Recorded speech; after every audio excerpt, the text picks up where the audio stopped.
ठरलं तर मग या 8 नोव्हेंबरच्या भागामध्ये आपण पाहणार आहोत की जुही आणि सायली महिनावतीने दिलेल्या गुलाब मावशीच्या पत्त्यावर जातात, पण तिथे गेल्यावर समजतं की हा खोटा पत्ता दिलाय. तिथे त्या नावाने कोणीच व्यक्ती राहत नसते. मुळे आता सायलीच्या मनात आपल्या आईने खोटा पत्ता का दिलाय अजून एक संशय बळगावतो. इकडे सुभेदार कुटुंबात सगळ्यांसाठी अस्मिता कॉफी बनवत असते, त्यामुळे सगळे तिला चिडवतात आणि त्यात तिचा नवरा पण सामील असतो. मात्र तिथे साक्षी अस्वस्थ असते. अस्मिताच्या नवऱ्याला भेटण्यासाठी तिने महिपंतला बोलावलेले असते. सतत सचिनला फोन करत असते, पण आजूबाजूला सुभेदार कुटुंब असलेले असल्यामुळे तो फोन उचलत नाही. त्यामुळे ती खूप बेचैन झालेली असते. तो तिथे बसलेला महिपंत तिला बोलतो की तो तुझा बॉयफ्रेंड नाही, मग तू एवढी बेचैन का झालीस. साक्षी त्याला म्हणते की मी आता एक नवीन ओळख घेतली. म्हणते साक्षी शिकरे या नावाने एवढी धावपळ झाली, त्यामुळे या नवीन नावाची मला ओळख नकोय. मला माझं आयुष्य शांततेने जगायचंय. बोलते सचिन हा कॅनडात राहतो, त्यामुळे मला तो परफेक्ट वाटतो. पण तो फोन का उचलत नाही हे तिला काय कळतच नाही. सचिन साक्षीचा फोन हा अस्मितापासून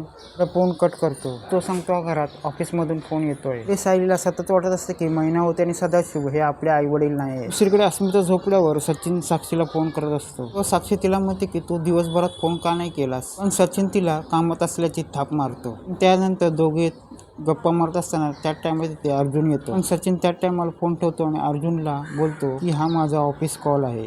US बेस कॉल असल्यामुळे तो रात्रीच येतो. मी अस्मिताला डिस्टर्ब नको म्हणून मी बाहेर येऊन बोलत होतो. अर्जुनलाही त्याचं बोलणं पटतं. तरी सगळे झोपत असल्यानंतर सायली आणि प्रतिमाला वेळेला एकच स्वप्न दिसतं. दोघांनाही स्वप्नात तन्वीचा वाढदिवस दिसत असतो.